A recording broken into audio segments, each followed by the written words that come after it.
All right, Darren, I got him to the stage. Let me shift the camera view for both of us here. Oh, there we go. Darren, what's going on? Can you hear me all right? Yes, I can hear you fine. How you doing today? Well, we're doing all right, Mr. man. Robert? So I got you here in the audience, and they can see you loud and clear. So we'll do a mic check. Mic check. I think they can do that. I'm just waiting on my sweeties to come through. Hi, sweetie. There we go. I got about 4 of them. You know, I have to, only 4. Shit. I would hope I get at least 10 women, that will say that, and I just want to point that out. Not that, anything other than, but just that's just, my pronoun is women. Yes, I understand that. I understand right, that. I'm a single man. I'm a single man right now. So, well, shit. All right, then. This is the place. If you want to find some high strangeness and love in this particular arena of aliens and extraterrestrials, I got them for you. There's a lot of them out here that are, at some point. So we're gonna get ready to go there. All right. So they can hear us both. Let's start out first with, first of all, let's give me in the audience, tell them who you are and just your background before we get into anything. So I just want to start there.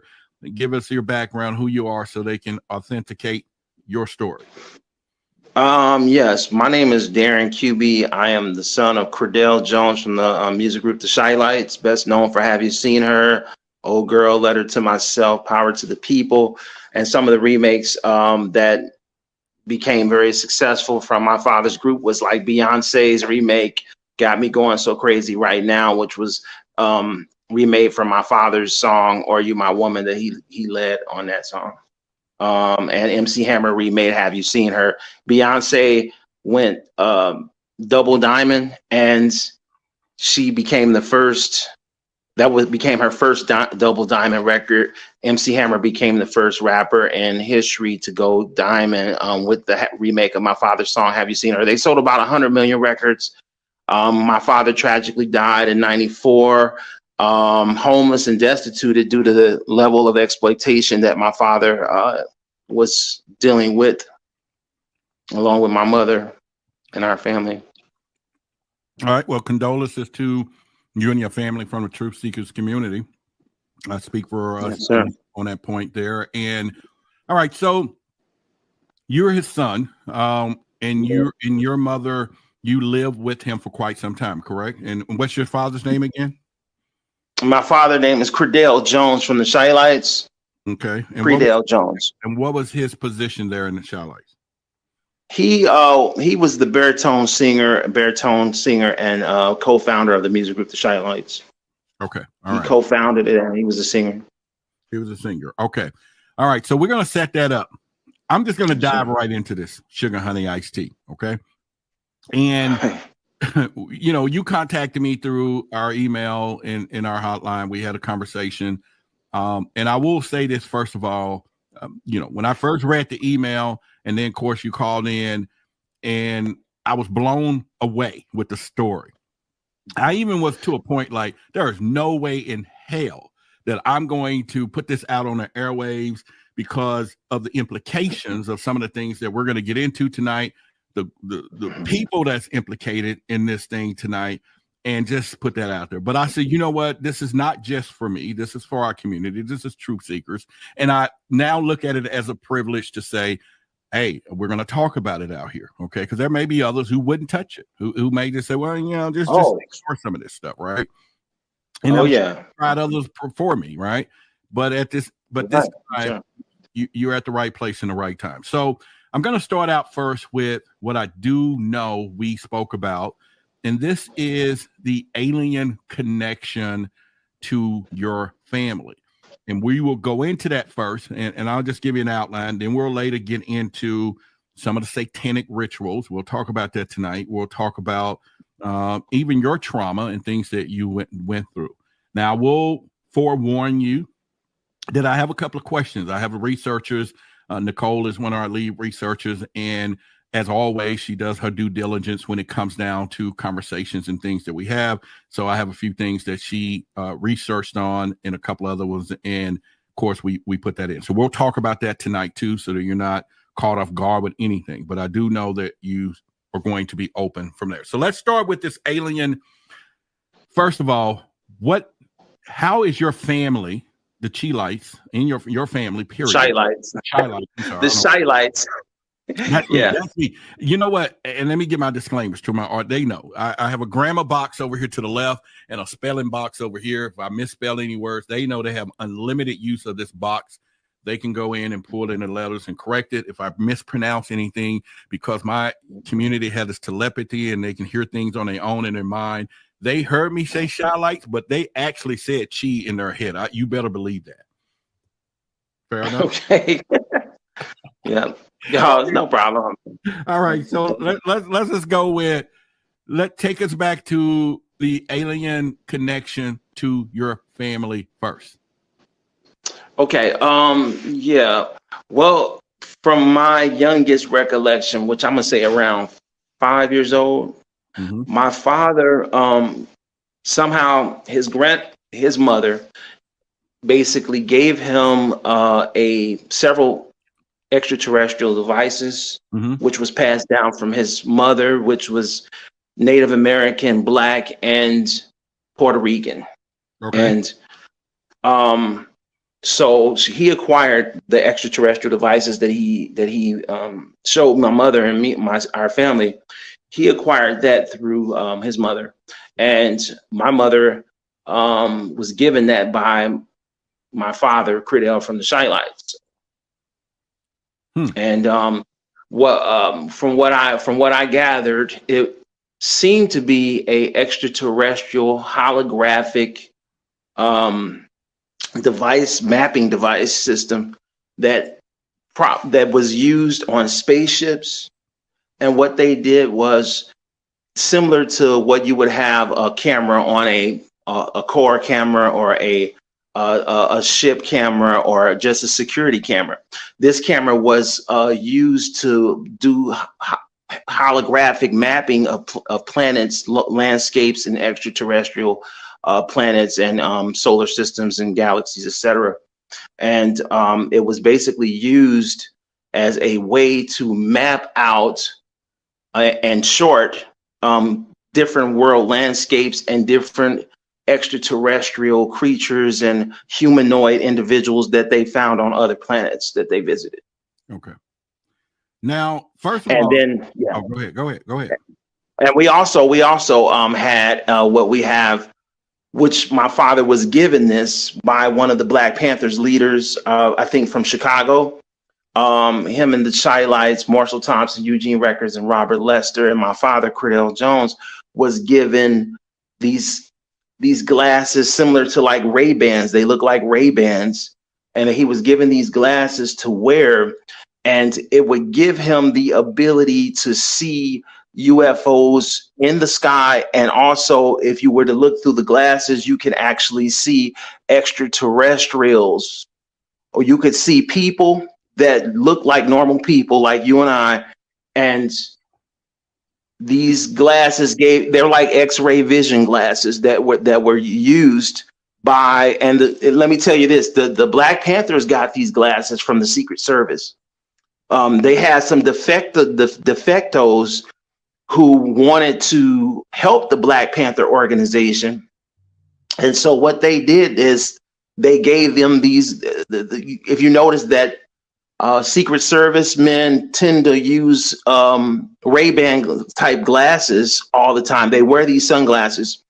Well, these sunglasses in the Secret Service division allows them to be able to actually see, not only see what's in front of them, but they can actually see through atmospheres like in the sky.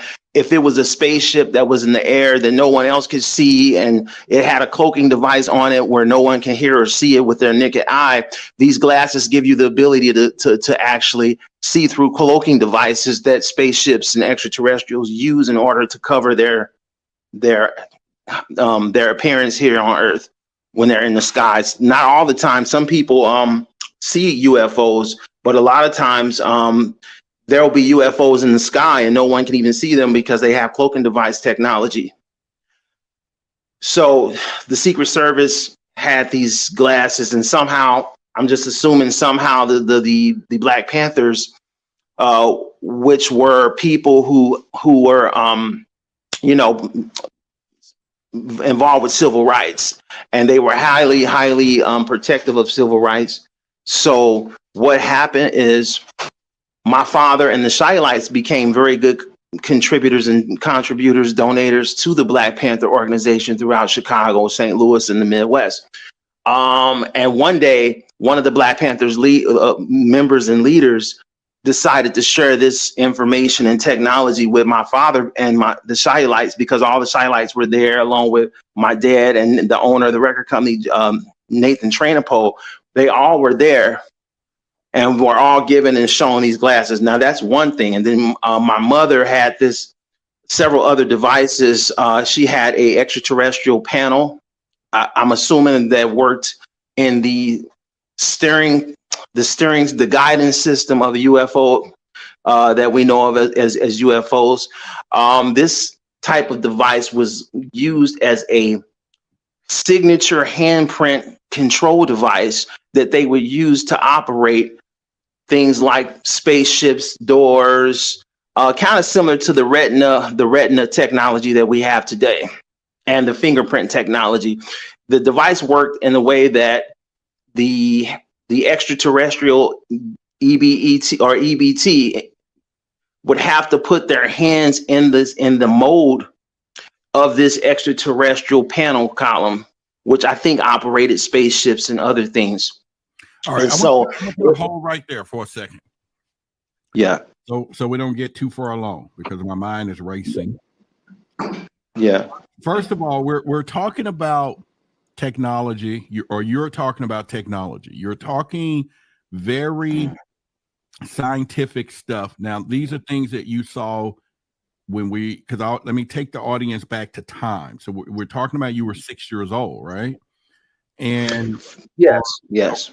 And 6 or 7. I'm trying to gather, and you can explain it. How are you so much into this technology? You know what it was, who it was. In fact, who was that insider that these glasses and stuff come from? So I want to know that. Okay.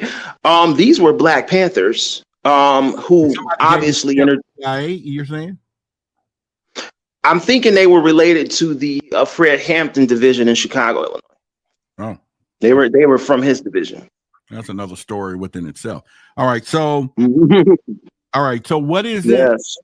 How is it that because we are going back, and so I want to make sure I keep a timeline as we continue down this path.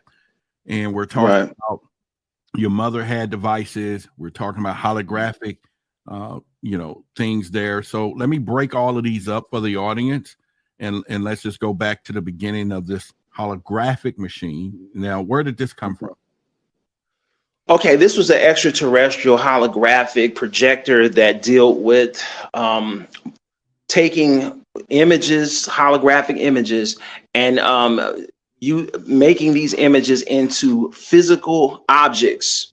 So when this projector records an image, it duplicates the image in a energetic matter holographic imagery system, which the images were actually would become physical map. Okay, so somehow this device can take images and transform them into physical matter, consisting of energetic materials that you can physically touch. But when you deactivate the device, the images, I guess they kind of like vanish. Like if you turn a projector on and then you turn it off and the images vanish, right? You saw this with your own eyes? Yes. All right, so take me back to a moment. How did it come about? Who used it? How did it show up or whatever? And first of all, how did it get there?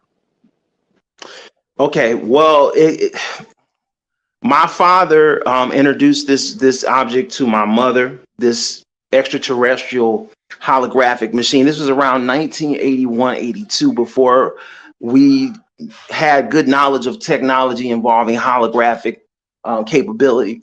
But this device was a device that could not only record your images like a camcorder or even a cell phone camera can do today. It would transfer those images into physical matter, objects that you can literally physically touch, pick up, and interact with. So it was way beyond the technology we have today. But how my father got this technology was through my grandmother, which was his mother. And it was passed down from I believe from his Indian side of his family. I seen a documentary on the National Geographic, I think it was, involving extraterrestrial technology. And what I witnessed was a Native American chief, I think a Navajo chief or Apache chief, had wind up getting one of my father's boars, which was connected on it came from a spaceship. So my father also had devices that were like almost metallic metal objects that I don't know if they fit on the door or whether they fit somewhere on the spaceship, but they came from the spaceship. And the reason how I know this is because it had extraterrestrial Egyptian hieroglyphics, something that looks like Egyptian hieroglyphics, but it was really extraterrestrial writing of extraterrestrial hieroglyphics on it. And it was all over the actual board. And so the last time I've seen that device was on a documentary involving extraterrestrial artifacts. And this was involving one of the Native American tribal chiefs who somehow acquired this very same board that my father had. And I don't know if my father gave it to some of his Native American family members and this tribal Indian chief got it, or I don't know whether maybe he had a piece of the spaceship wreck of a UFO from the same spaceship that my father's mother got these objects from. I don't know how that they got that. But I want to say this, as far as my family being involved with extraterrestrials, there's a passage in the Bible that talks about the Nephilim and the Anunnaki, and how the Anunnaki, which were thought of as the fallen angels, and how the fallen angels interbred with human women, saw they were fair, had children by them, and their children became kings and queens and men of renown. And to mention about how my father's family may be linked into extraterrestrial bloodline is because I noticed that my father's brother named Kenneth is well over 6'8", 6'8", and he weighs over 500. You saying he was a giant? Oh my God. Yeah, he's so big he would have to go right there, because I got a lot of questions. Yeah. Okay. So I'm gonna make a note, giant uncle.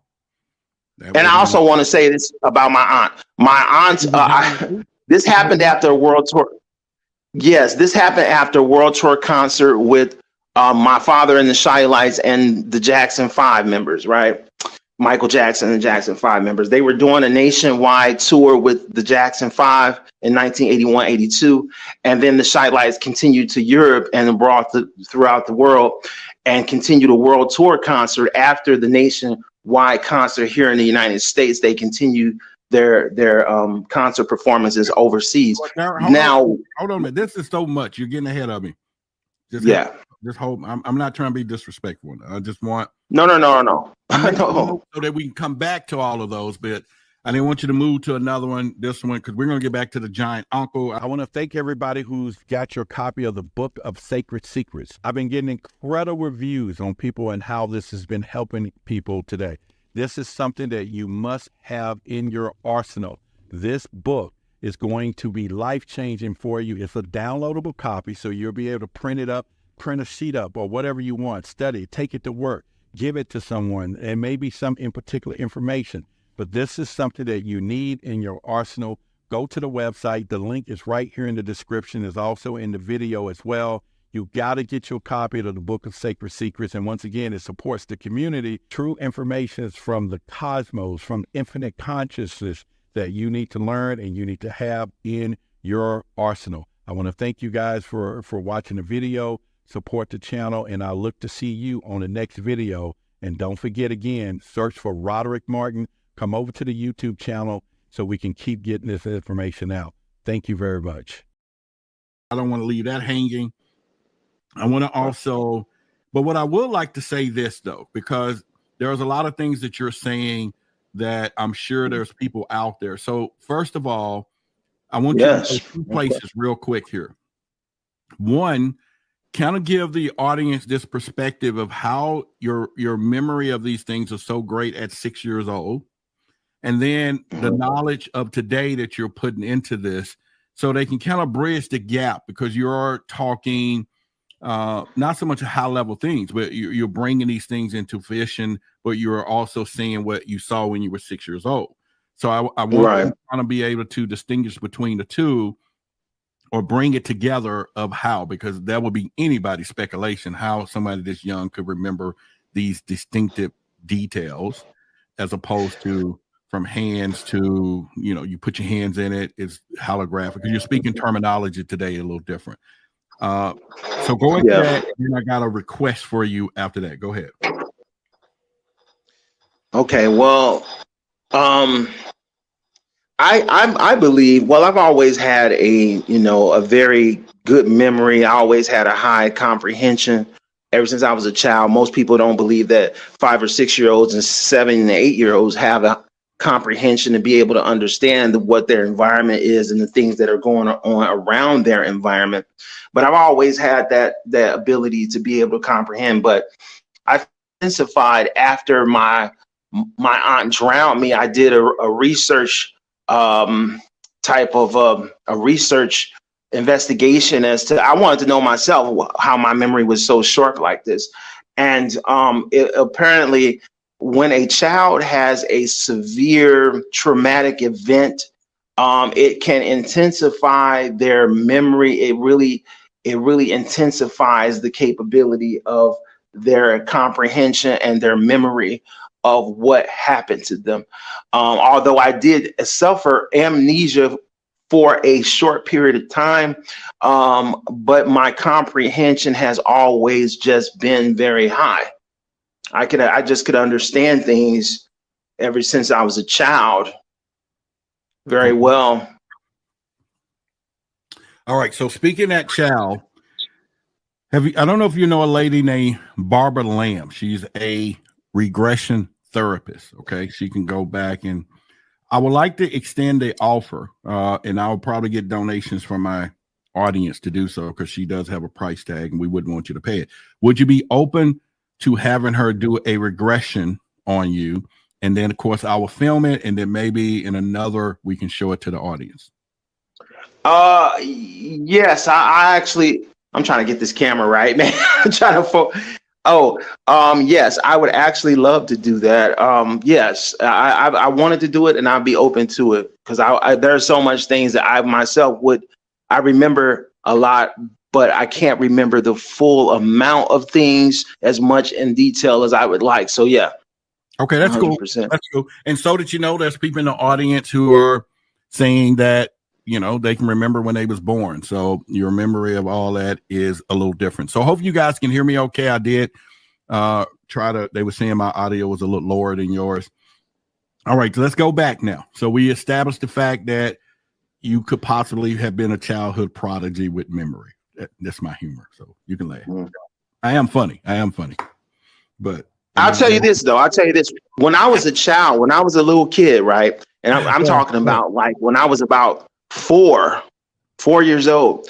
I do remember seeing I would say about 4 extraterrestrial beings in my bedroom, and me and my sister's bedroom. And they were just staring down at me in the baby crib. They were just looking at me very intensely like this, and just staring down at me real hard. Damn. And I'm like, that could be I got scared. It was 4 entities, 4 extraterrestrial EBT entities. Yes. Okay. So give me your like I said, man, you have I got some notes and scribbles all over this damn thing. And then I'm gonna go back. So anybody in the audience, if y'all make notes of your questions, I'm gonna take some questions from the audience later on tonight, and we would do that. Great uncle, excuse me, being a giant. Let's go into that. You talk about Nephilims, you talk about those things. Give me the connection and why you think so. Why do I think he's a Nephilim? Mainly his height. I mean, good Lord, he's at least 6'8". I know he's 6'8". And I was told that by our family, and I've seen his sons who are all over 6'5", 6'6", close to 6'8" themselves, and even his sons weigh over 500 to 600 pounds. All of them weigh over 500 to 600 pounds. And I remember seeing my one of his sons actually, and him. I was in Detroit, Michigan at a restaurant, and one of his sons actually came in the restaurant, and he literally was so tall, and we're talking about a 7-foot door. He literally had to practically bend down to get into the 7-foot tall door. All right. He literally had to bend down just to get through the door. He couldn't walk through the door because he was too tall without bending down. So that's one thing. And then also, I also seen my aunt, which is my father's sister, named Morgie Jones. I actually seen her, and I don't have no explanation for this. I actually seen her eat a rat. She ate this rat after the concert party that my mother and father threw following the Jacksons and the Chi Lites, coming home party from their world tour concert, right? So we were at our home in St. Louis, and my aunt named Morgie Jones actually was at this party with all guys, Marshall Thompson, my father, Eugene Records, Robert Lester, and my mother Jones, the owner of the record company, Nathan Trainapole. So we're all there. So and the Jacksons, Joe Jackson, and Tito, Randy, Jackie, no, not Randy, Tito, Moreland, Jackie, and Jermaine Jackson, and Joe Jackson happened to be there, right? Mm-hmm. So I remember seeing Marshall Thompson eating this rat, and my mom, when she was preparing the food, I overheard my mother and father talking, and my dad said, well, Morgie's favorite food is rats. I swear, he said, her favorite food is rats, right? Telling my mother that as she was preparing food, because my mother said, well, what is Morgie Jones's favorite food? I'll prepare it for her. I'll get it for her. And he says, well, Morgie's favorite food is rats. Now, later on that day, as my mom prepared the food, I walked in the kitchen and I seen these big, I want to say 4 or 5 inch rats that were dead, laying on a platter, on a silver platter, baking platter. And my mother had cut the rats open and stuffed them with something in it, some type of food she put in there, some type of stuffing she stuffed the rats with. And then she was baking these rats for them.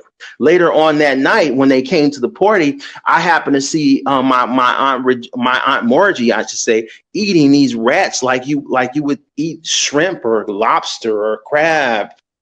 Well, let me ask you something. Back in those times, if I'm not mistaken, and she actually, let me say, yeah, she actually swallowed a live rat. Oh, he was live.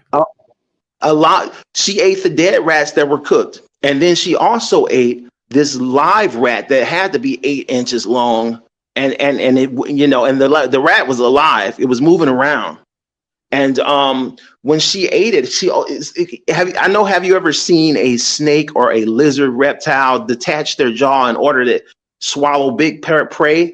I used to own an exotic animal store. I used to sell snakes, monkeys, and all right. And I sold possums, which could look like a rat if you cook it, because they all got tails.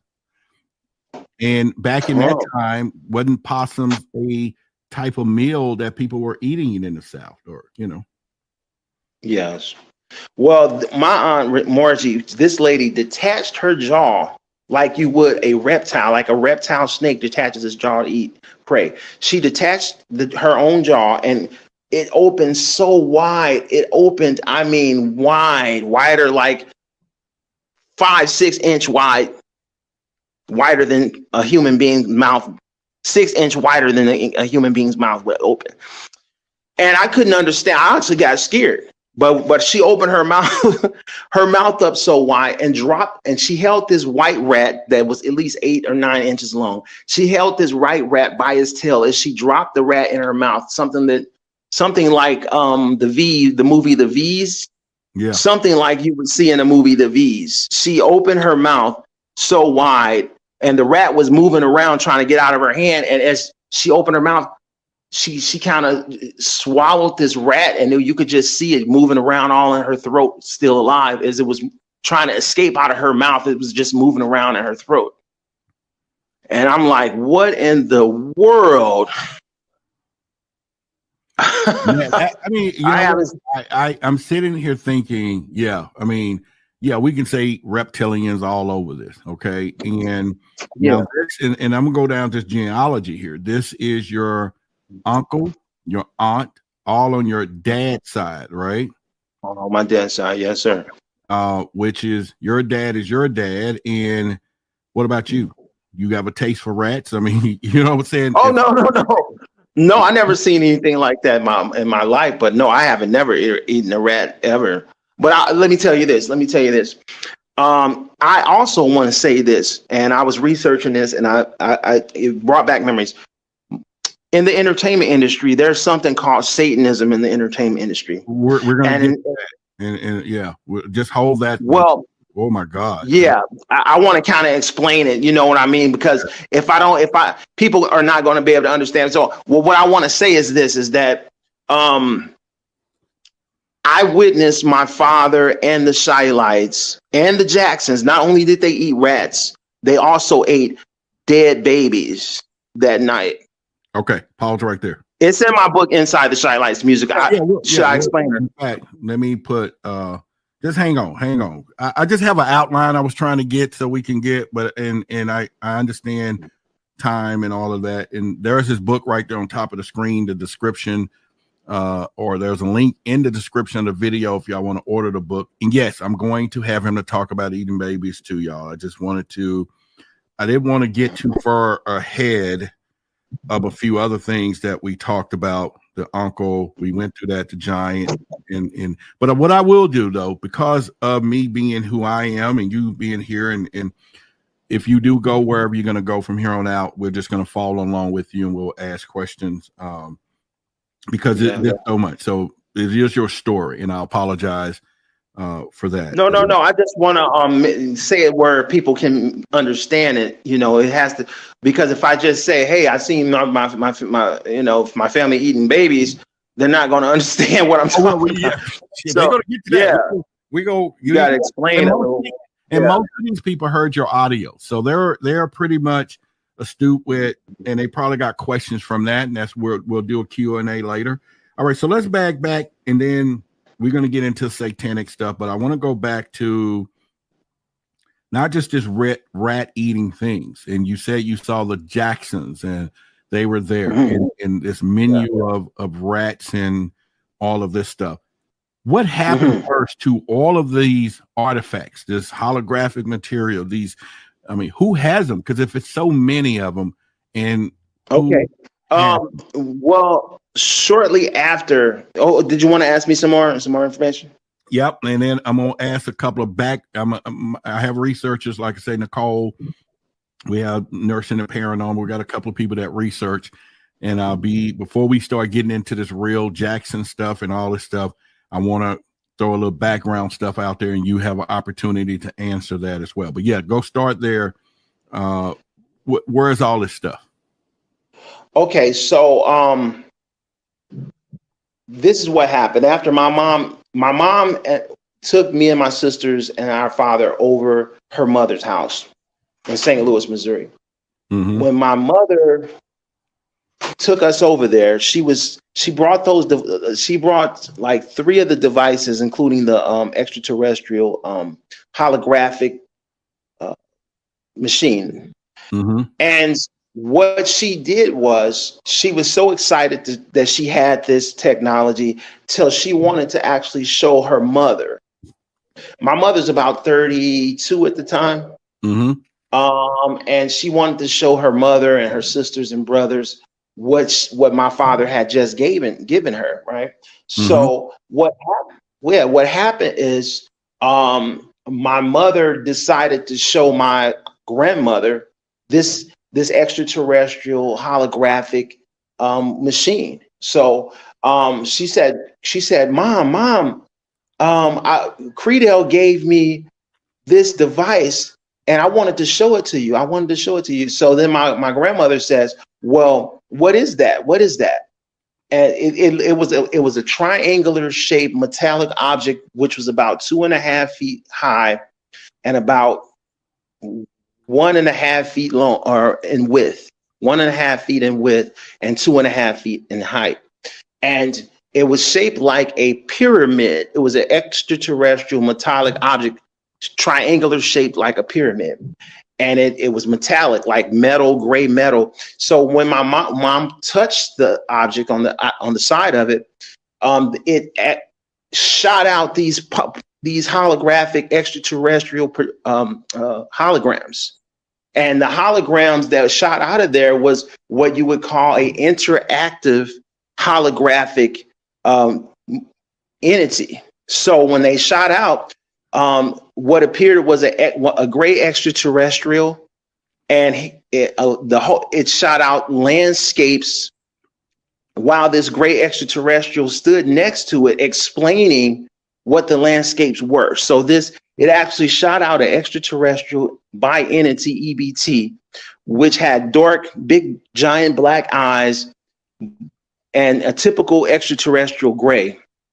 And then this gray actually began to talk in extraterrestrial language. And then it tried to communicate with us in every language. It started searching every language in the world until it heard my mother and grandmother scream. And then when my grandmother said, what is that? What is that? It quickly registered, oh, they're speaking English. So this extraterrestrial went from talking in extraterrestrial language and international languages all the way into talking in English in the snap of a finger after it heard my grandmother and mother. So it began to try to communicate with us in English. And as it began to explain the landscapes, the actual extraterrestrial holographic machine would actually show the landscapes of different planets and worlds on different planets, on solar systems, and the actual landscapes, the trees, the waters, the oceans, the animals, and even the extraterrestrial entities and humanoid creatures that lived on those planets. All of that information, the mapping systems of universes, galaxies, and solar systems, and the closest planets to Earth with life and water on it was in this holographic machine. So it was a machine that took and registered and geographically mapped out different worlds and planets and stored all of the data of the mapping of different worlds, planets, solar systems, and landscapes on different worlds. And it manifested these into holographic objects that were interactive. And not only interactive, we literally could touch these things. I remember walking up and touching this extraterrestrial hologram. And it felt like... Now, how often did y'all use this machine? I only seen that activated one time. That one time. And shortly after that activation, the deactivation, when my mother took her hand off of the object, because when she took her hand off of the object, that's when you seen the holographics entities just vanished. Vanished. And then within 5 minutes or so, we had U.S. Air Force generals banging our door down with like 3 men in black, which looked to be CIA agents. 3 men in black, I believe it was two on the right and one on the left next to him. And he showed his Air Force badge. He showed his Air Force general badge to us. Who did he show it to? All of you? He showed it to my mother, who answered the door, and because my grandmother said, "Who are you? You're not coming in here. You're not coming here." And you know, when he banged the door down, my mom said, "Who's at the door?" So he says, "U.S. Air Force, U.S. Air Force, U.S. Air Force." So she's walking to the door, opening the door. He's like, "You better open the door up, U.S. Air Force." So she opens the door, and you know, he's like, "We know you activated the extraterrestrial device. We know you have the extraterrestrial device, and we know that you activated it in here, and we want that device right now. U.S. Air Force. U.S. Air Force." And he showed his ID, which was a U.S. general's ID. And these three men in black was with him. And I want to tell you this, they looked very strange. They did not look like normal people. Let me tell you that. They, like, their skin, these people who were in black, their skin was chalky gray, almost kind of like a robot, almost like a mannequin. All right, so like a mannequin. All right, I have a question, and let me make sure I do what I need to do here. For those watching the show, if you have a specific short question and you need to get my attention, you're welcome to donate to the show. The link is right there at the bottom of the Cash App there. Get my attention to get your question going. And if you find any value tonight, you know that's how we support what we do. It is going across the screen there to support what we're doing. And then we're going to support him as a community and get that book too. So, all right. I'm going to be honest with you. I'm a TV buff. You know, I watch a lot of these movies. And the reference of because we've talked before, so, and I'll bring it up. Yeah. You mentioned that they were in this black vehicle. You're right, the black Lincoln. Yeah, the black Lincoln, and now you're given the description of the men in black, but the story of the men in black that we've seen on TV is that they wasn't human. They looked pale. They didn't really, and they're tall. Yes, very pale. And you're giving that description.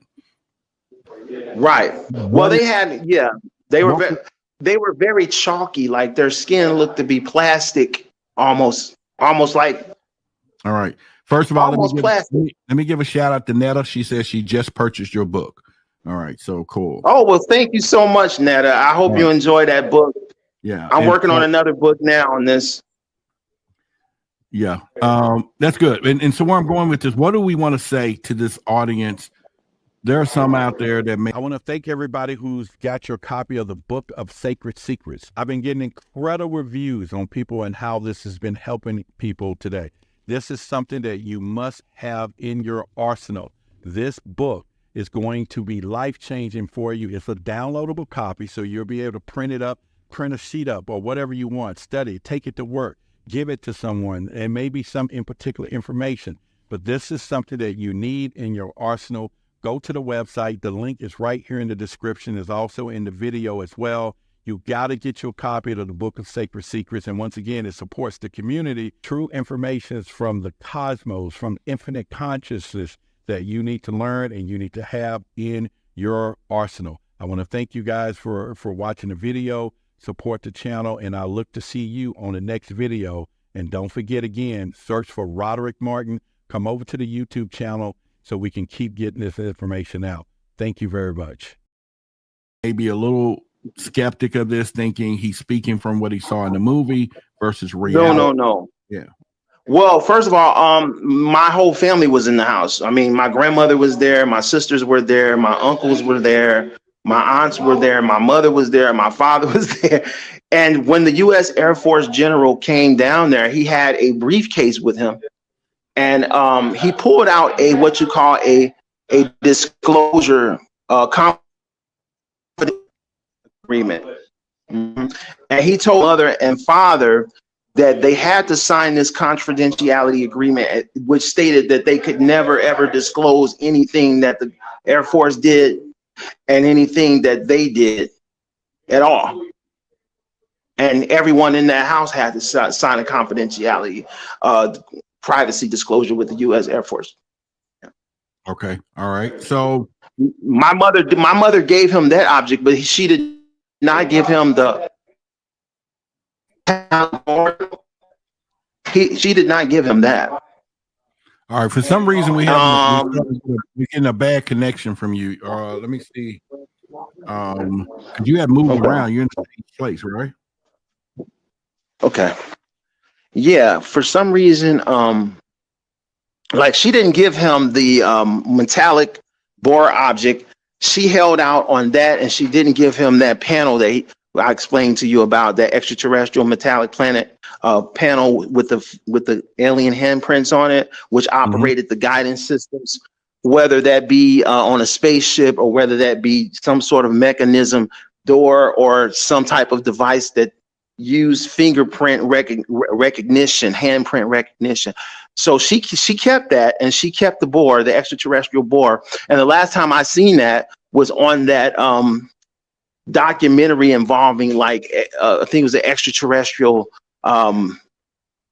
documentary involving UFOs and extraterrestrial artifacts. This is the last time I seen that. All right. But as far as, go ahead. Go ahead. Okay. Before we now dig into some of this deep stuff, my researchers found several, because they're going to do their due diligence for me. So they found a couple of articles of something about some court cases, a couple of other little things. Then they found court cases on me? On you, yeah, you. Yeah. And okay. If that is you, if you want to. And what difference does that really make, except for the fact that the fraternity one that came up, I think, on Fraternity Court, right? Oh, I was on Fraternity Court TV show. Yeah, that happened, and this has a lot to do with just the way that my father died, the exploitation that led to his death. And like I said, his family had a lot to do with it. It's very complicated, but I'm gonna try to explain it so it can be understood.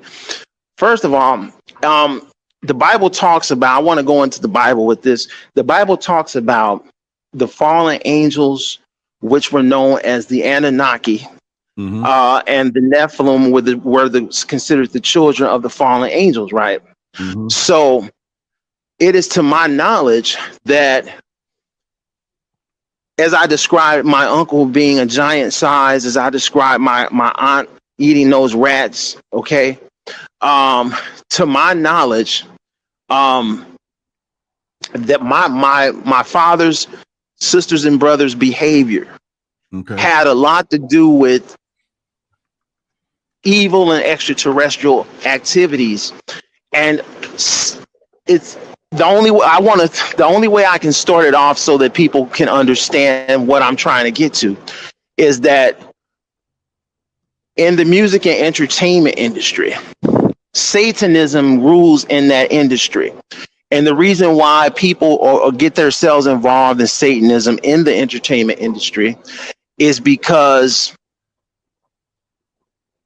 one of two things: they want power and they want money. They believe in summoning these demon entities, which they believe gives them power. Okay, so they get involved in Satanism because they believe that summoning these aliens that we know of, which are fallen angels, will give them power and money. That's what they think. They think it'll give them power and money. Okay, so a lot of people get tricked into selling their souls for money and power in the music and entertainment industry with the promise of becoming famous, with the promise of becoming rich and famous. So that's, first of all, that we have to understand that first. Then the second aspect of this is that Satanism leads a lot of people into extraterrestrial involvement. So a lot of people who have now where are you who located have, right now? Where are you right now? Because everybody's chatting. I'm in Minneapolis. I'm in Minneapolis, Minnesota. No, I'm saying, are you right? in a mall? So Let me see all those people or something. I don't know. I'm in a convention center. This is a convention center. Yeah. So what I want to explain to you is this. We have to take this slow so that this is not the whole entire story is very complicated. So it has to be done in a way that is understandable so it doesn't confuse people. That's cool. I'm okay. So we're going to start off with this. My father's a legendary musician for the Chi Lites. The Chi Lites and many other entertainers that are in the music industry had to sign contractual agreements with their record companies involving blood oath contracts. And in these blood oath contracts, they are trying to summon cabal, or they're trying to summon Satan, which they believe to be, a lot of Satanists believe that Satan came to help human beings. They came to give us knowledge, whereas versus God, who didn't want us to have the knowledge that we have today, and he wanted us to be subservient to him. So in the music and entertainment industry and Satanism, they believe that Satan came to help free us and give us knowledge and wisdom, whereas God wanted to suppress us and give us slavery, etc., and wanted us to be his servants. I don't believe that because I'm not a Satanist. I'm a Christian. So that's first of all. And so the Chi Lites, like the Jacksons, got involved with Satanism, but come to find out, a lot of these people who are involved in this, it is a bloodline type of a thing. People who are involved in this typically have a bloodline that is involved in Satanism. And okay, so the people who are in Satanism, some of them long time ago, we're talking about maybe hundreds of years ago or so, like this, maybe even thousands of years ago, their ancestors interbred with these extraterrestrial entities thinking that they were going to get power and money. And so we hear stories like Prince Charles, whose wife, Diane, Princess Diane, actually gave a statement stating that she one time seen him basically shapeshift into a reptilian. And we've heard many stories of people shapeshifting in Hollywood. Justin Bieber had potentially, or some people stated that Justin Bieber had shapeshift. He shapeshifted right in front of his own fans, or at least that's what they claim. We hear people like Tom Cruise's ex-wife, who said she walked in the shower and seen Tom Cruise shapeshift into a reptilian. So I want to say this, that a lot of the entertainers and a lot of the elites have interbred with these extraterrestrials. Now, going back into my family, a problem with this is that they have evil traits. The fallen angels were not good people. They were very, very wicked and very evil. And remember, Satan was kicked out of heaven because he wanted to take over heaven. So these people have the same traits as Satan. Now, having said that, if my memory serves me, you signed a blood oath as well, right? Well, I was only 6 years old, so yeah, but I couldn't even write my name. I had to just mark an X there. I couldn't even write my name. I didn't know how to write at that time. Okay. And having said that, let's go into a little bit of this. This may be a little traumatic, a little bit. You once mentioned that you walked in on a horrific moment. So now that we established the fact that the Jacksons, this phone, wait a minute. There you go. The Jacksons, your family were pretty close. Mm-hmm. We're going to get right now. So I think right now, everybody should put their children to bed, what they're about to hear. We're not close. Oh, you mean were the Jacksons close with my family? Oh, yes, they were. Yeah. So yeah, very cool. I want to give a disclaimer for any of you. If you got children right now, it is time. Put them to bed and or not here. They don't even have to go to sleep, but they just can't stay here. on what we're about to go into right now. So, all right. I mean, I got plenty of notes, but let's just start with the satanic rituals. And it is correct that you've had, a lot of people tie the music industry, the movie industry in this when it comes down to all of these things. But now let's go into this part where you have physically been a part, has also seen some things. Let's go into this from this alien ritual side of stuff. What's happening at your house? Okay, well, the purpose of the extraterrestrial interaction with human beings is that they are manifestations that are used, fallen angels, if you will, that have been used to try to interbreed, to try to crossbreed human beings with fallen angels. Okay, so there's different passages in the Bible where you have women like, let's say, Mary, Jesus Christ's mother, being taken and inseminated, and no one knows how she got pregnant, but now she's all of a sudden pregnant with Jesus Christ. So even in the Bible, you have had situations where women have always described, and men, of being used in some form of sexual or I should say genetic experimentation, where they are being used to crossbreed with some creature. Even in the Bible, where it talks about Mary having God's child, that's kind of a crossbreeding of a human being with a god.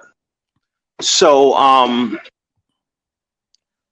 want to say that. So as far as the question that you're asking me is, how does the Satanism tie into the extraterrestrials? Absolutely. Well, a lot of the people who are involved in Satanism wind up becoming abductees. They wind up becoming abductees, extraterrestrial abductees, and their children wind up, even years in their being abducted, their grandchildren wind up being abducted, and it continues throughout the bloodline of these people who are interacting entity demons, that the Bible calls them demons or fallen angels. And so it ties in because a lot of the people who, for instance, I've heard stories, and I felt this myself after being abducted by extraterrestrials myself. I felt some form of a connection with these creatures, and I did not know why I felt some form of connection with them. But most people who were abducted by aliens have had that feeling. But what I want to show people is that the satanic world is 100% connected into extraterrestrial abductions and the world of extraterrestrial interaction on Earth. Okay, and because these creatures are they're interdimensionary creatures. All right, so and I've had, it'll be safe to tell you that we have a pretty good educated audience. I think they're on board with the possibilities of all of this. I think that what most of them have not heard a first-hand account of some of these things actually happen, which is yours, is in your book, as some of those details. Inside the Chi Lite's music. Yeah. So let me open into the conversation. You witnessed the fact that your sister was going through a ritual. Take us to that moment. Let me explain it this way. Okay. I nor my sister nor any of us, maybe my father and mother knew, but maybe the Chi Lites knew, but I did not know that Satanism had anything to do with extraterrestrials at all. So I was just a 6-year-old child who just happened to be walking down the steps and hearing my sister scream out for my mother's help. I didn't know what was going on, so I'm walking down the steps trying to find my sister. And this was during the practice rehearsal of the Jacksons and the Chi Lites. So what happened as I walked down the steps looking for my sister, I happened to see all four of the Chi Lites, including my father, standing there in a line, and all of and they had red robes on, red satanic robes on, and I seen the Jackson 5 who had black satanic robes on. Didn't even know why they had these robes on, but I'm still hearing my sister scream for help. So I'm like, Trinell, where are you? So I'm happen to walk in the room and see Marshall Thompson, the lead singer of the Chi Lites, bending my sister over and holding, while Joe Jackson is holding, Michael Jackson's father is holding my sister down. Let me get this camera right. Michael Jackson's father is holding my sister down by her shoulders as Marshall Thompson rapes her from behind. And she's only 7 years old. So I'm trying to stop them, right? Now, the record company owner named Nathan Trainapole was there standing next to them while this was happening with a satanic priest who was standing next to him. Nathan is a white Jewish man, and the satanic priest that did the ceremony was a white man, okay? So I see, as I try to fight them off of my sister, Joe Jackson, Marshall pushes me away, and Joe Jackson gets in the place of where Marshall Thompson was. Actually, he switches position with Marshall, and Marshall's like raping her from the front and behind, and then while Joe Jackson is holding her down by her shoulders. I'm trying to stop it from happening, but I'm only 6 years old. Marshall gets done, moves over on the side, and Joe Jackson, which is holding her shoulders down, gets up, and Marshall moves in the position of Joe Jackson and continues to hold her shoulders down after Joe Jackson let her go. Then Joe Jackson walks around, and then he begins to rape her. Now, she's only 7 years old. She's only 7 years old. So I'm trying to stop the rape. I'm only 6 years old. I'm fighting them all the way out until they pick up my sister, kind of like they picked my sister up, and led her into the entertainment room, which had a bar, pool table, and that's where they were practicing at, because they had the drum sets, the guitars, and everything. And they happen to have an altar in that room. I don't know how they got this altar in there, but he places her on the altar. And now I see the Chi Lites and the Jacksons are lined up in like a line, in a straight line, with their red robes and black robes on. And they're, the Jacksons are in front of the Chi Lites. And now they're doing a train on her one by one by one. I run out. I'm trying to stop them. They grab me. And now they're raping me. They rape me. And so now I'm still screaming and hollering. I'm screaming for my mom, like, get off me, get off me. And they're done raping her. I see the record company owner named Nathan Trainapole come out with a baby, and it might have been Marshall with the baby, because Joe Jackson, I believe, was the one who held my sister and brought her out. He's like picking her up, holding her while she's unconscious, and putting her on the on the actual tables to be raped, right? So when they're done, I'm trying to stop them from doing it. I get raped myself, and I see the record company owner named Nathan Trainapole. He's a Jewish record company owner, and I see a white Caucasian satanic priest dressed in black. They both are dressed in black robes. They come out. Nathan comes out holding a baby, and the baby's screaming to the top of his lungs. He passes the baby over to Joe Jackson. Joe Jackson's holding the baby right on over this altar, and he puts the baby on. He lifts my sister up.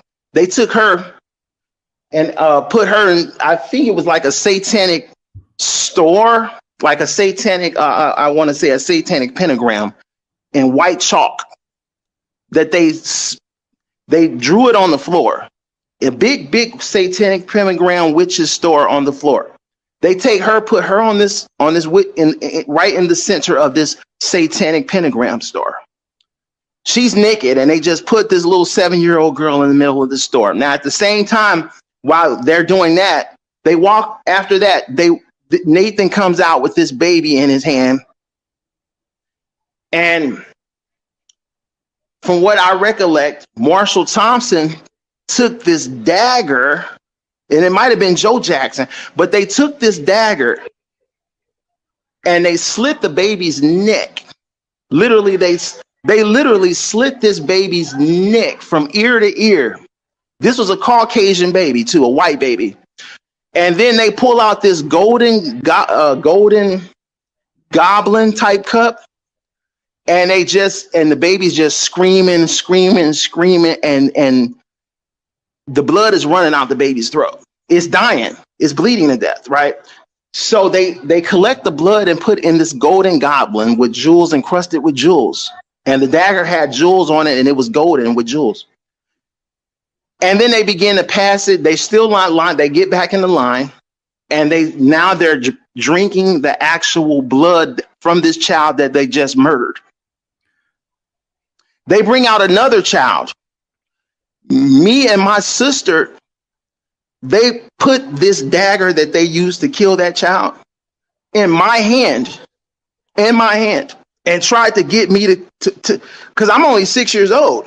They tried to get me to slit the child's throat by putting the dagger in my hand and hold at the baby's neck like this. And they're holding my hand with this dagger in it, trying to make me slice the baby's neck, right? So I'm like, I'm not doing that. I said, and now I was only 6. I'm like, no, you're not going to make me do that. You're not going to make me do it. So my sister, they take it out and they try to get her to do it. And she's like, no.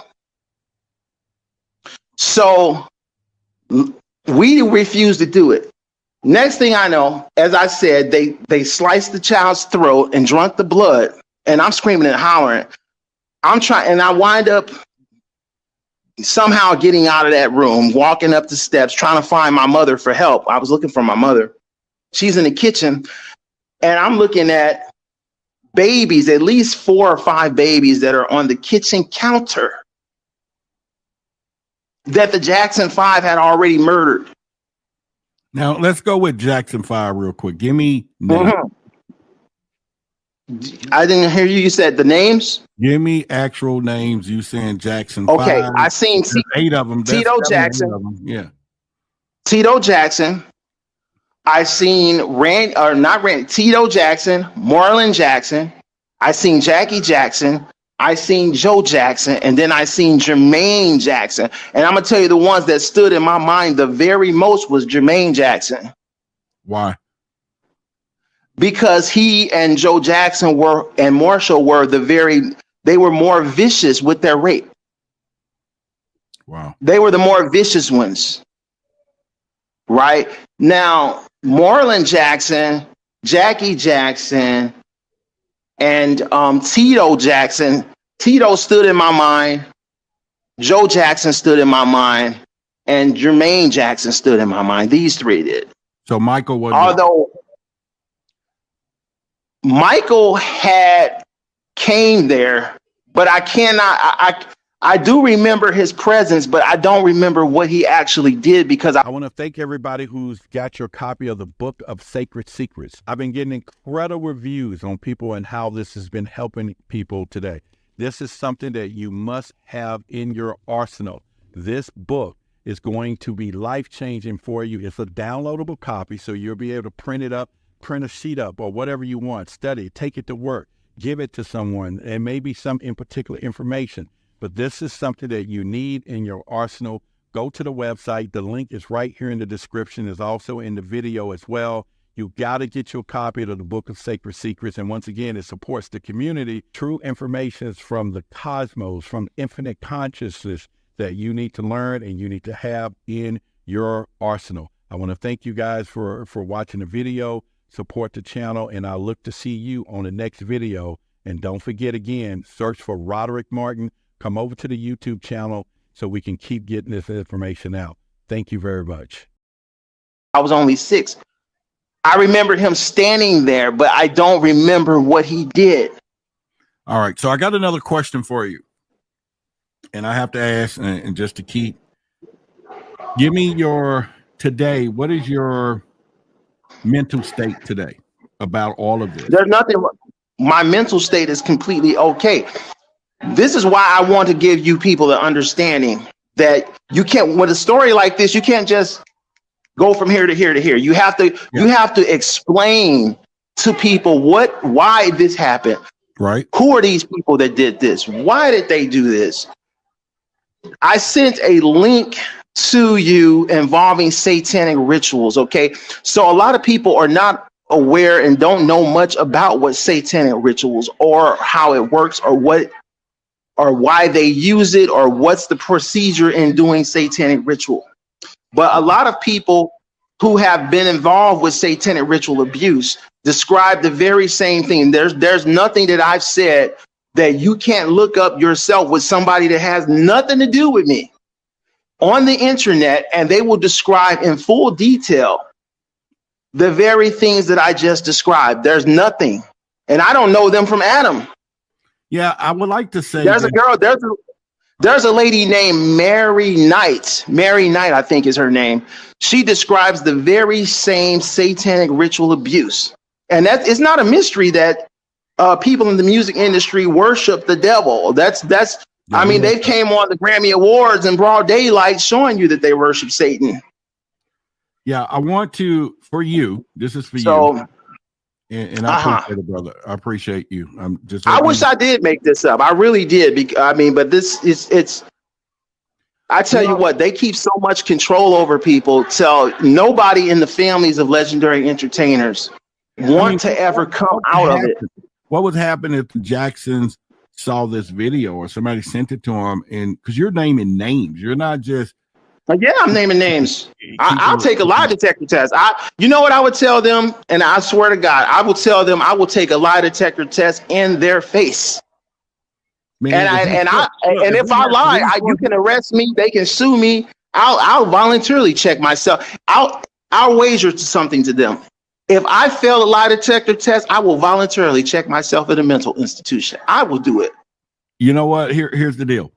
You know, soon my show will be big enough where we will have funds like that. We will fly you in. We'll hire some lie detector people, film it, and go all deep. But at this point, you know, my audience will give me contributions. And as of tonight, good Lord, I have so many of none. I'm just kidding. But no, they're inundated in your story right now. That's good. Here's what I want to say for you. I got someone else that watched or heard the audio that we did the other day. I end up getting an email from a lady who is approximately 74 years old. She describes a story. She says, I want to give a story. So she started talking about a hotel. She really couldn't remember the name, but she also mentioned that she had a friend that was living with her for quite some time, a little short period of time. And she said that back then, her and the friends was Chi Lite groupies. They were groupies. They loved the group. And so with her age and now all that probably sent her up. She went on to the email and she said that her friend at some point was sneaking out the window a few times a night to go see someone. And she would look outside and there would be a black limousine picked up her friend. She said, a black limousine. They love black limousine. She later on said that she found out it was the Chi Lites picking her up. She said later on that the friend began to coerce her to attend wherever this hotel event after party or wherever at night. She ended up going, and she said when she arrived, she felt this real spiritual uneasiness. And as though that they were doing some type of ritual. She said, I was trying to reach her tonight and maybe could get her on here, but I'm going to do a phone interview with her sometime during the week and I'll put it up. So she said that she also noted that she started getting interviewed herself by someone in particular with the Chi Lites. And she just kept hearing voices in her own head, so to speak. I don't know if it's a voice, but telling her this is not where you need to be. You know, like somebody was trying to warn her. And when she wouldn't answer the questions the way they was going, they got frustrated and kind of almost like, you're not it. Get the hell up out of here. Like they didn't want her around. Wow. This ritual, right? Right. So she kind of said, per your story, she said, I do believe that some of the things he was saying was correct because of this experience and everything else. So I wanted to throw that out to you so that you know that there have been, and I got another email, I think today, I saw the title of it and I just hadn't read it, but it was according to some stuff. So I would say to you that, and then we've all heard of these things, these satanic rituals, things that are, just recently, if it wasn't in the last 24 to 48 hours, there were someone that called out Beyonce and God, what is this actress name or singer or whoever? And she was just talking about Beyonce. She was real frustrated that Beyonce was doing these satanic things within her music, within her shows, within like whatever. And this lady is well known. I just went blank, but she just called her out recently, just about 2 days ago, about this, and said that she doesn't watch her stuff because of some of this thing. So, all right, that's that part when I get to this. And I remember you also saying that your uncle, the giant, did he kind of, I think, violated your sister as well? Was it more of a ritual type, or what was going on here? Or did I get that wrong? Well, let me get into this. And I'm glad you brought Beyonce up, because I'm gonna tell you this. Beyonce, as we know, sung in the Destiny Child group. She never was involved in satanic rituals to the level that she is today until after she met the Chi Lites. Oh, she met so them. When Beyonce met them? Right. Okay. When she did the song Got Me Going So Crazy Right Now, okay, she actually met Eugene Records, Marshall Thompson, and the Chi Lites.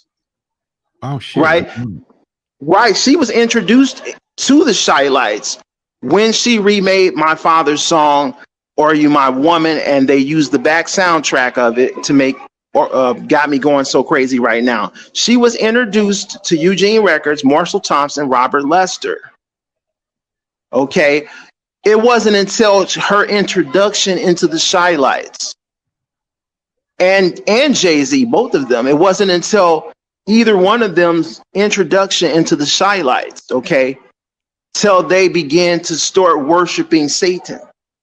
Their satanic activity in the music industry came from the influence of the Chi Lites. No question about that. Because you have never seen Beyonce ever involving or showing specific satanic symbolizations and the satanic symbols that she uses, the satanic platform that she has, the way that she conducts her videos and the satanic signs that she uses and so forth, and her philosophy itself comes from Satanism. So, which she believes that in Satanism, they believe that they can be their own God. See, okay, so both of them, if you notice that Jay-Z calls himself Jehovah. Now, Jay-Z wasn't calling himself Jehovah. That's how he do it. I don't know what the fuck that means. Right. That's the all-seeing eye of Horus that you threw up. Oh, okay. But it's this. Yeah. But it's this. Neither one of them had anything to do with the level of Satanism that they're involved in now until they met the Chi Lites. And it wasn't until after the meeting with the Chi Lites, the interaction with Eugene Records, the interaction with Marshall Thompson, so they initiate them into the satanic world of the music industry itself. They were actually initiated through the contact of remaking the Chi Lites. I will say this, that I ended up talking to my agent today. We were having a conversation about a project. Okay. And I brought up your email to him. Okay. And and he was talking about something else, some big deal, and we was talking, and I brought it up, and that was it. So he was like, oh yeah, I told him, and then I went to start talking about the project. He stopped me. He said, oh, whoa, before we go further, let me go back to this. He said, Roderick, you wouldn't believe this. He said, in the last week or so, there has been a lot of, because he represents 22 of the top UFO people in the field, so he's there. He says, you wouldn't believe this, but in the last couple of weeks, he said there's been a lot of back talk of satanic stuff within aliens. He said, I was floored that you just brought that up to me about this guy. He was talking about you.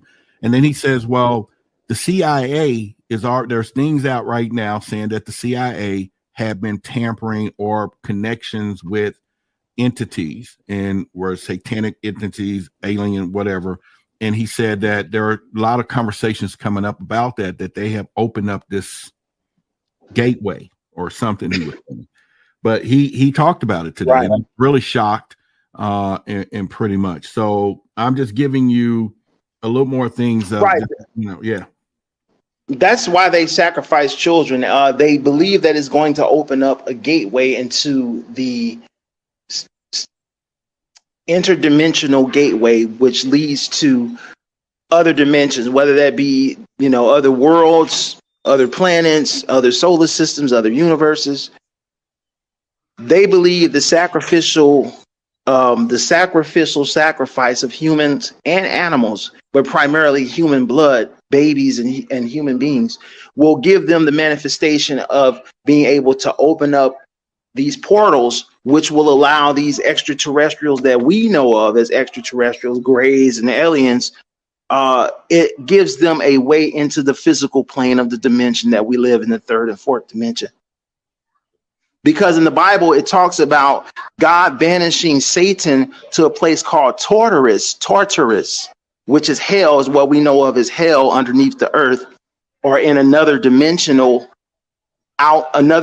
plane outside of the third and fourth dimension that we live in. So it's all about, ever since Satan and his fallen angels allegedly got put in this Tartarus dimension, they've been trying to come out. So these spaceships are what we call interdimensionary UFOs. They're interdimensionary objects because, one thing, they can be flying in the air and just vanish. They can fly through solid objects like planes, trees, and just fly straight through solid objects. And a lot of people that have been abducted by extraterrestrials say that they have been pulled out of buildings and houses, and even, brought through whole entire walls and doors and windows. Their body has been literally been able to walk through doors, walls, and windows. So these creatures have a power of interdimensionary capability. And so I believe that they may be trapped in some form of dimension that they're trying to get out. So for instance, you have, I think it's called this portal that was opened up over in Europe. Mm-hmm. I think it's called, CERN. Have you heard of CERN? Mm-hmm. So CERN over there in Europe and in the United States, they have been trying to create these interdimensionary portals where they can actually bring these extraterrestrial entities out and into our third and fourth dimension. So these creatures, okay, so let me give you the example. Princess Diana also stated that Prince Charles would kind of shapeshift primarily during his sleep, at nighttime. During his sleep, she would be laying next to Prince Charles, and she would notice him shapeshifting into a reptilian, right? So this is the reason why these creatures, these interdimensionary hybrids that have interbred with human beings, they have to drink human blood. So that's where we get the vampire stories and stuff like that. Blood is essential to their capability of being able to live in the third and fourth dimension that we're on, the realm that we're on. After the satanic ritual was done at our house, we had all type of what you call phenomenal activity, where we would see spirits and entities walk through our walls. And I didn't put this one in my book, but I literally was one time I was pulled through the closet by one of these alien entities when I was about, I don't know, 7 or 8. I was pulled through the wall, and my mother, through the wall in the closet. So it pulled me through the closet into the wall, and my mother had to get me out of there. Yes, sir. All right. So and after that, here's another thing. After the satanic ritual happened, right?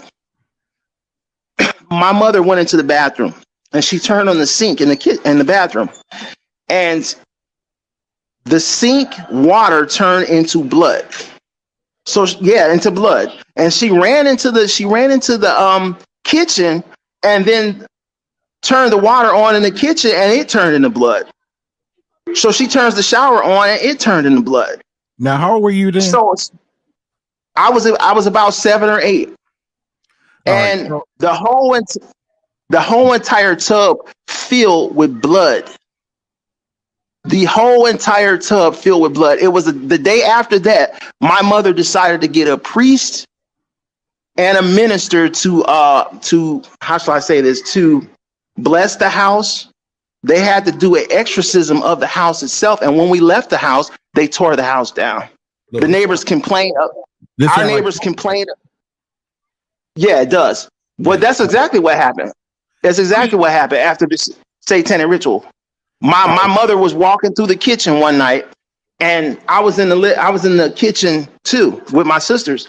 And she walks through the kitchen, and we're sitting at the table, and the knives, forks, and utensils rose up off the table in the middle of the air, rose up off the table in the middle of the air. And the utensils went directly at my mother. Just it aimed directly at her, and the knives that were on the table went directly at her. And if she had not moved, she would have gotten killed there. Whatever those entities were, they wanted to kill her. They wanted to do something to her. Right. I don't know why they want. Maybe because she was involved in the satanic ritual. All right. So here's what I'm going to ask you. And they were eating children as well. It's in my book, Inside the Chi Lite's Music. All right. And so that y'all know, the book is in the description of this video. There's a picture of it up here. So when you get to Amazon or Barnes and Nobles or any other of those places, you're on Apple. It's on Apple. They can go to the library and get it for free, as a matter of fact, if they would like. Yeah. So it's not just about making money, because you can get this book for free at the library. Well, I just want them to know that, the lights, the hair, the smile, yeah, it all costs a little something. So I get donations. I ask for them like it's a church at this bad boy. You better believe it. But anyway, wrong with that. Hey man, because we got to do it. It's a lot of work doing what we do and everything else. And so, and with that being said, if any of you find any, I appreciate you. Yeah. Well, yeah, they're gonna. Yeah, please donate to him, because he's doing a lot of research that I'm gonna tell you the truth, that us African Americans and a lot of people need to know this. It was kept from Black people, and I'm sad that other celebrities don't just come out and say this. But you have people like, I want to say, was it Nicki Minaj who came out and said that she thought she was cloned, Cordio Beast? Recently, you have celebrities who are saying that we just talked about it on the slide a little bit, that he ain't trying to be all into all of that stuff. So it's kind of. And David Chappelle also, his own cousin, came out and said that she thought he was cloned. His own cousin, David Chappelle, the comedian's own cousin, came out and said she thought he was cloned. Now, all of these people can't be crazy. I think there's a lot of coincidence in those things when it comes down to that. But here's what I want to do. Again, you have a lot of stories. I mean, a lot. And I'm glad my channel is called High Strangeness, right? Because there's a lot of stuff you're seeing. from the alien side to the stories to the blood to the babies eating babies and all that. You know, Yeah. So you're coming out with some major stuff, and of course, it affected me and my sisters for all of our lives. I was going to ask about your sister. What is happening with her today as well? You know, because she's not. Well, like I say, it tore our whole family up. Not just her; it tore our whole entire family up. She actually became a sex stripper at the age of around 16 to in her 20s. I might say 21, 22. She eventually she worked in Las Vegas as a talent manager for the local entertainment acts in Las Vegas. Mm-hmm. And it's kind of funny she decided to work in Las Vegas because a lot of the corruption comes from Las Vegas. Just to let you know where Lockheed's going. Okay.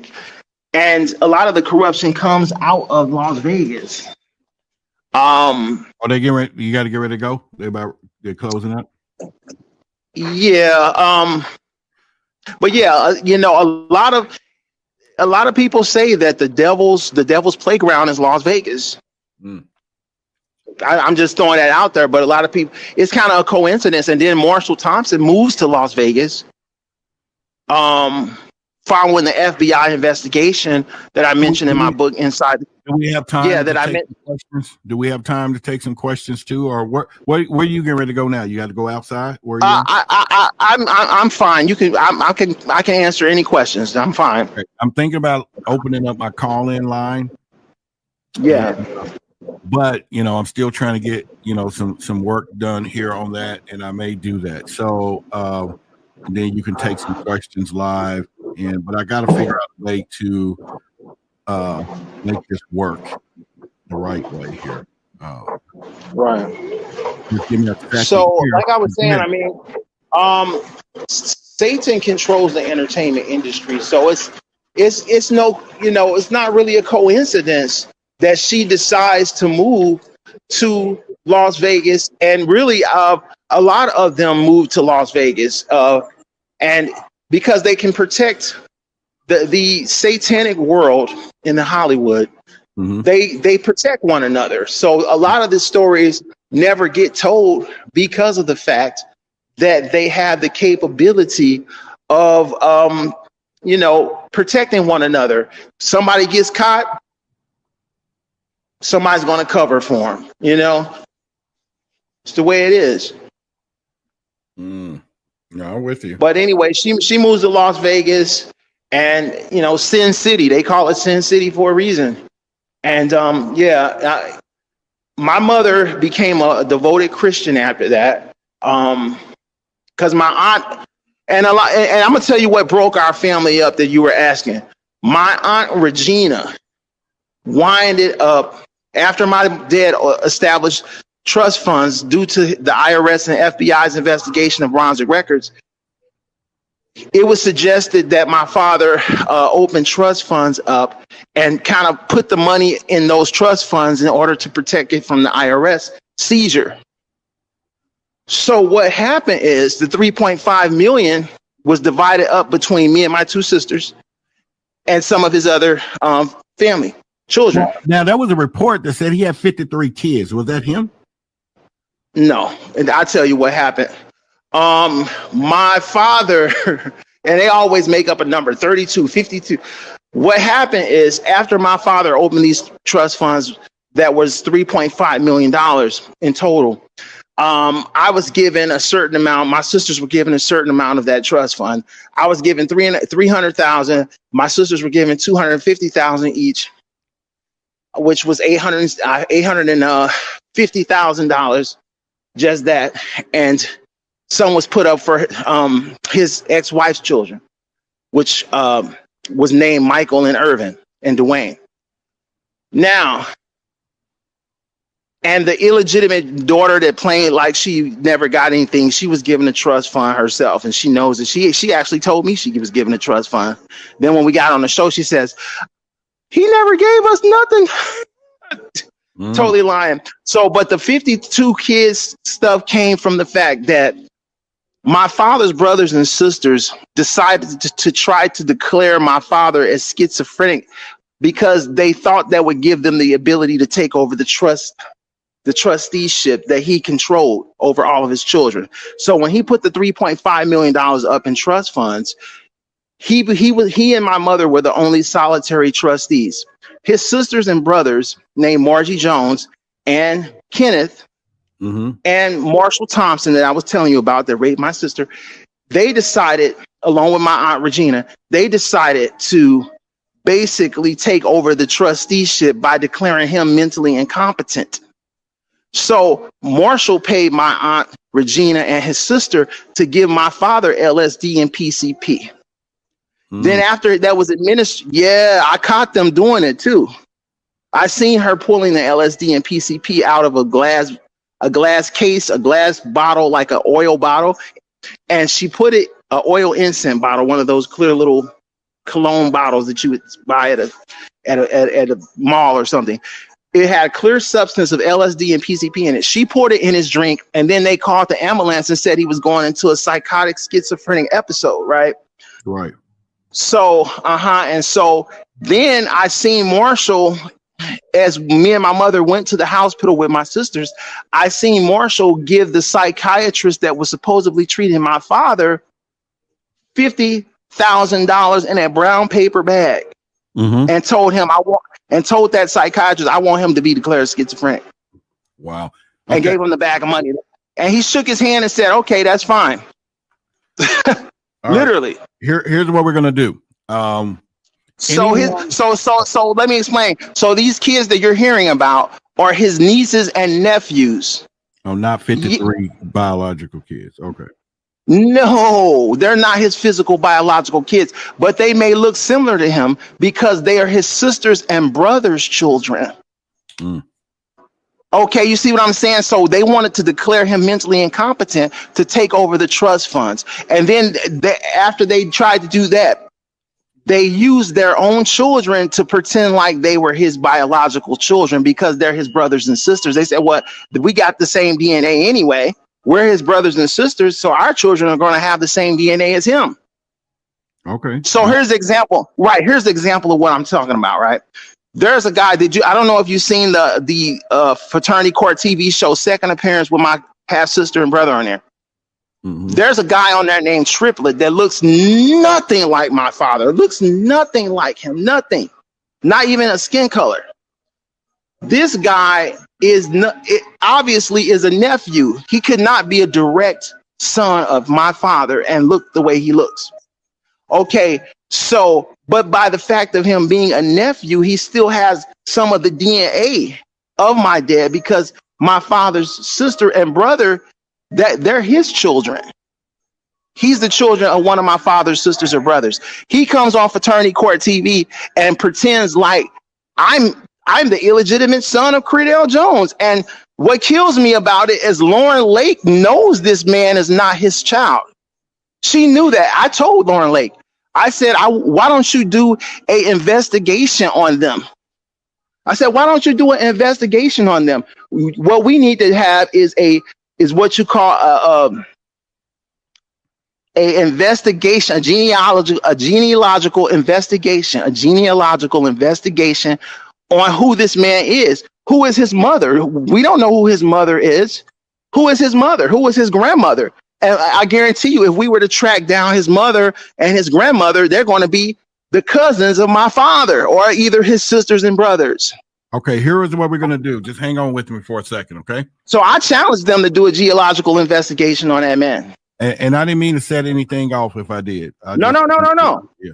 But I want to clarify that. That's his sisters and brothers and cousins. My father's sisters and brothers and cousins have been trying to use their children for ever since my father died in 94. They tried to use their own children and pretend like their children are his kids in order to get money. And guess what? Marshall paid my aunt Regina, I don't know how much he paid her, but he paid her quite a sum of money to steal the trust fund documents and hide them so my mother and I would never be able to get our trust fund documents out. Yeah. Be able to use to take the money out. All right. So here we go. Darren, you with me?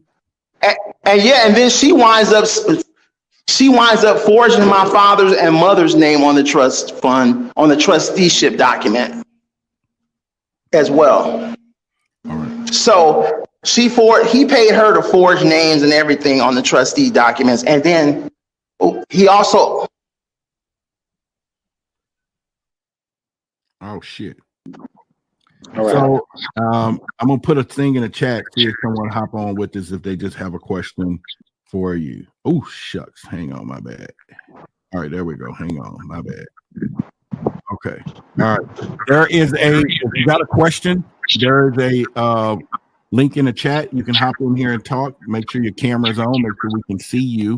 And then you ask the question. If you just kind of get off the handle, we're not being disrespectful, but if you got a question of disbelief that you want to ask, just ask it in a modest way. He's open to answering any of those things. And like I said, if and you won't stay up here, I'll just let you ask the question. He can talk with you and then go. Now, I will say this: there's been enough of you having enough questions in that chat that there should be a bunch of y'all asses up here tonight on this screen right about now. So we do have people that hide behind those chats. I just want you to know that, man. They do that really good. Yes, sir. Yeah. They got usernames and anonymity, and they will use them. And I don't, and that's okay, because maybe everybody don't have a face for TV like we do. You know what I mean? And it's are they wearing a bonnets? We got a lot of women that wear bonnets in our art. Actually, we probably got the most paranormal bonnet wearing women in the country. That I think we do. And so, yeah. All right. Let's see. All right, I'm just waiting. I'm waiting for the taker. Somebody who just want to yeah. All right. Somebody asked blood type, somebody tell me they already took their wig off. Oh, that's funny. All right, hang on. Okay, there's an echo. I don't know why we're getting it. Hang on. Really also, like I told you, a lot of students real mad at that nigga. The nigga was that you see hard as head. All right, so yeah, we get some echo on my end. I don't know why. Hang up, Darren, and come back in. Hang on. How do I do that? just hang it up and then, get off and then click the link to come back in. Yeah. Okay.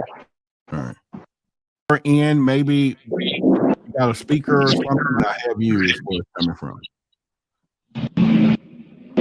I don't know. Yeah, I'm not really on speaker. I'm just on the normal.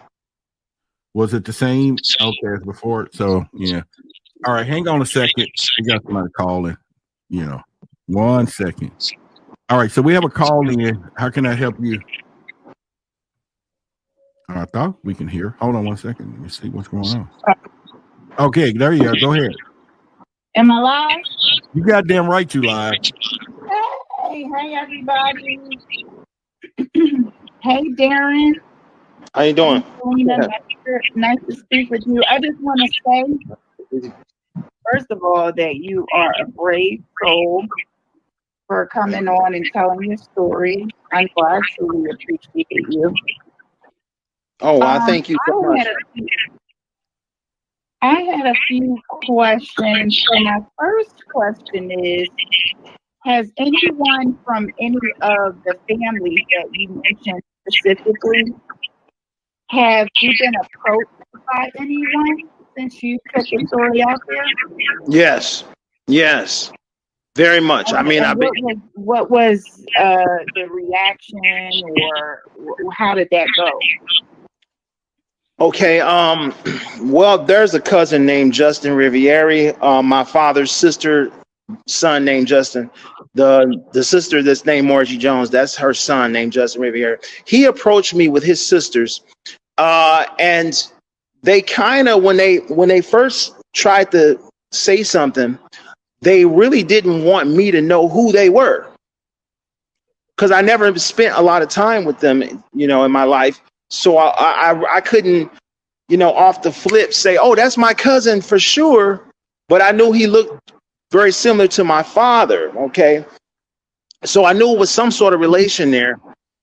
And I had recognized him from school when I went to school with him. So I'm gonna say that. But this guy came up. He was very, very, very how shall I say, stealthy.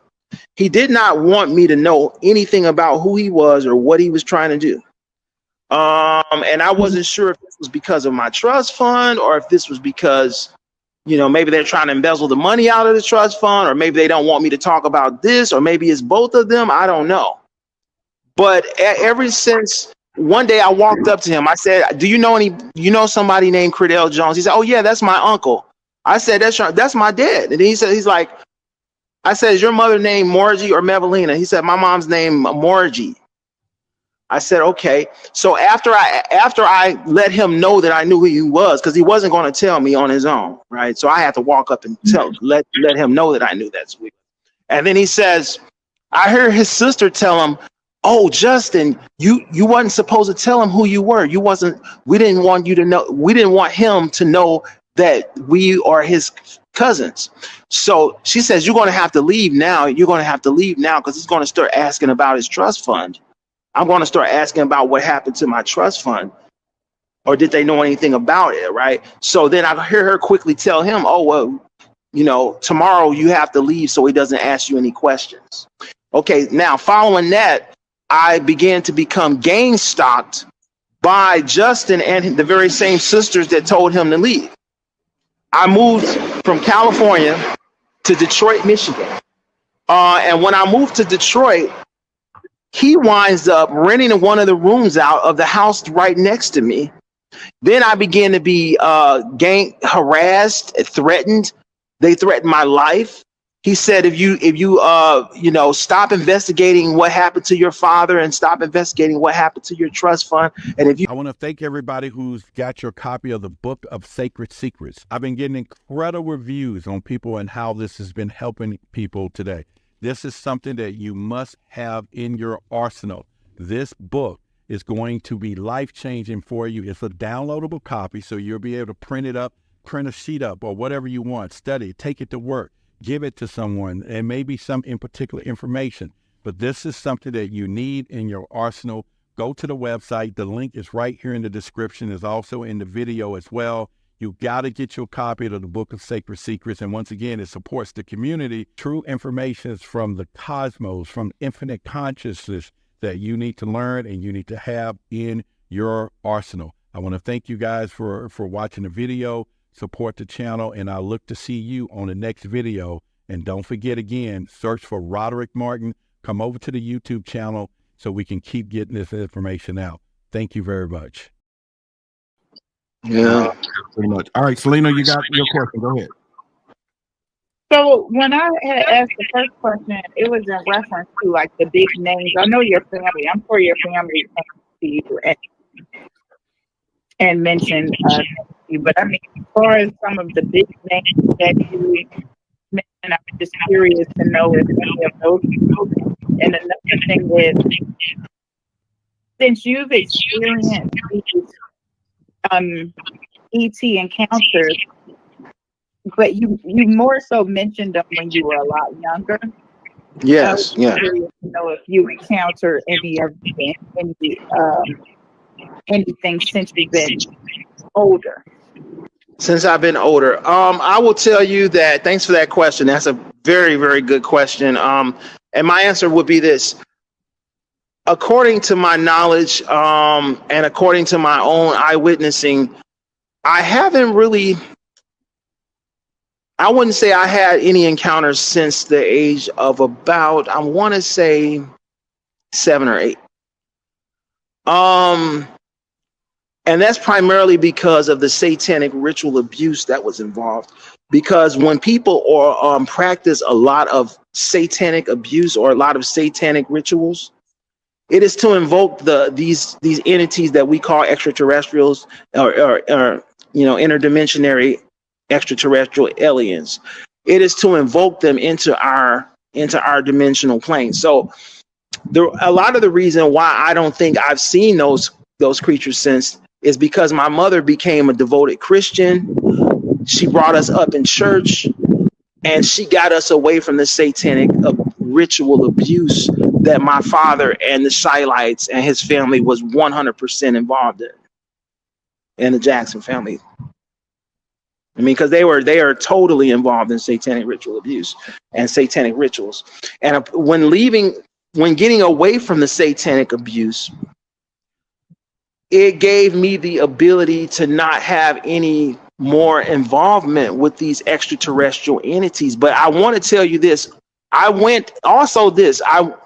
One time when I seen an extraterrestrial, I was about 8 or 9 at this time.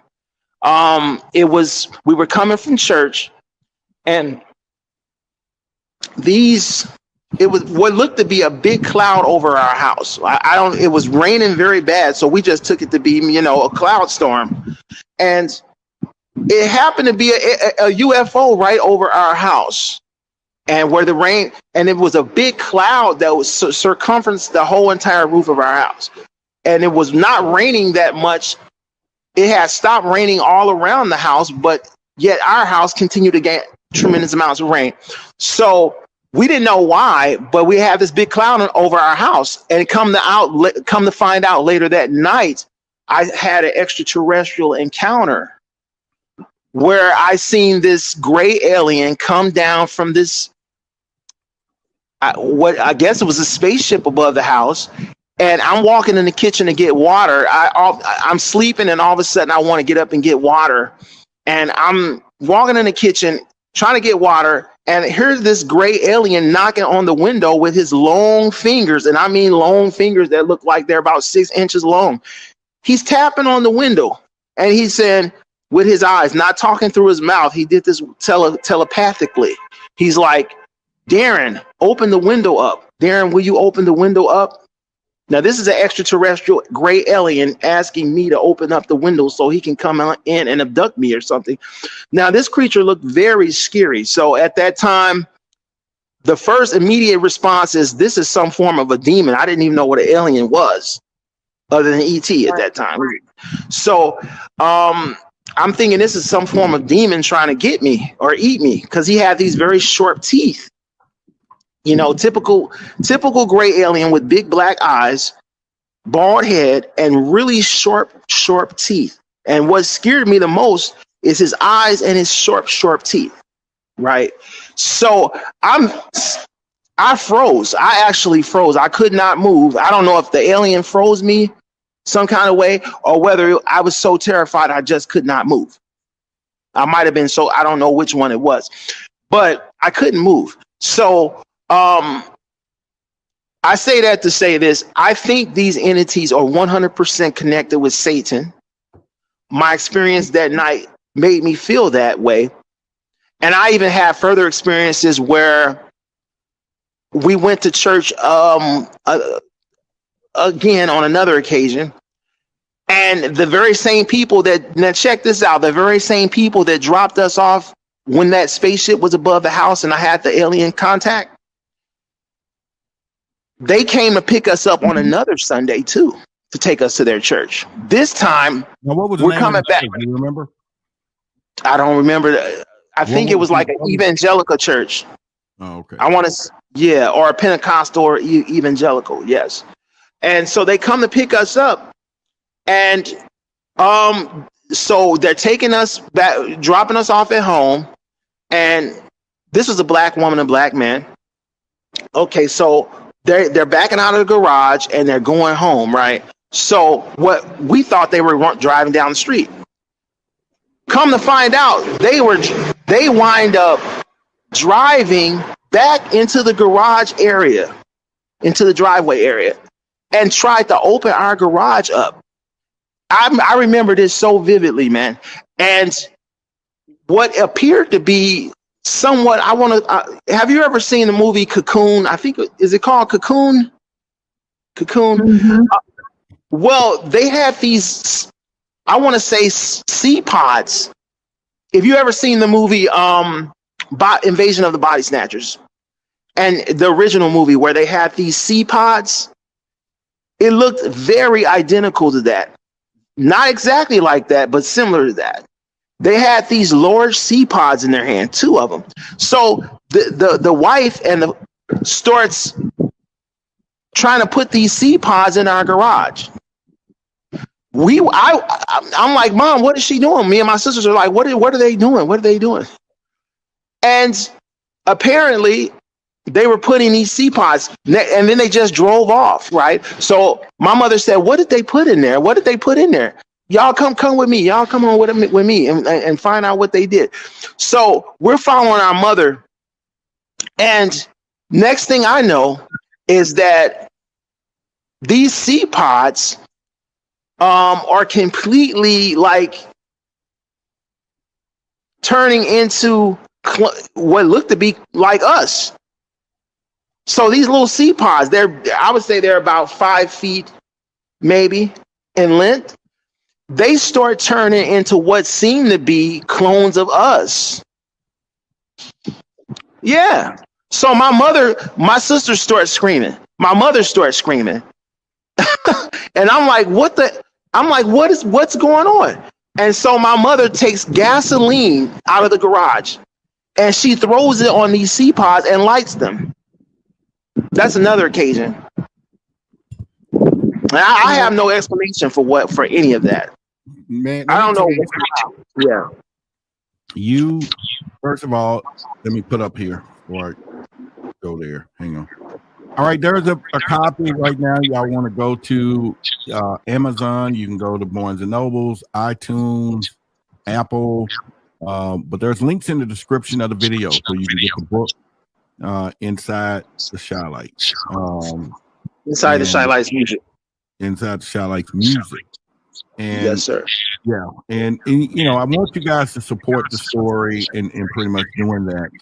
And let me make sure. Now, I have also, for anyone else, I've actually pinned the link for you guys to come on this tonight. How much time you got left? I know we've been here a couple of hours, my brother. So I just want to make sure we're not taking too much of your time.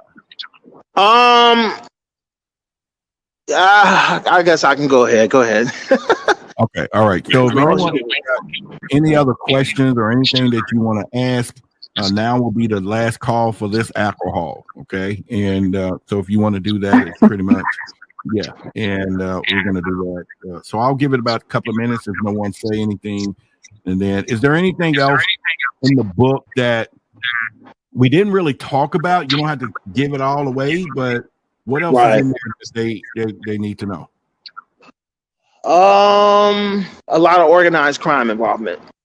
Oh, a lot of organized force. Yeah. Don't give me no trouble. Like coming out the line. Yeah. Because Brunswick Records was involved with organized crime. The New Jersey crime family helped run. No, that's cool. They good people.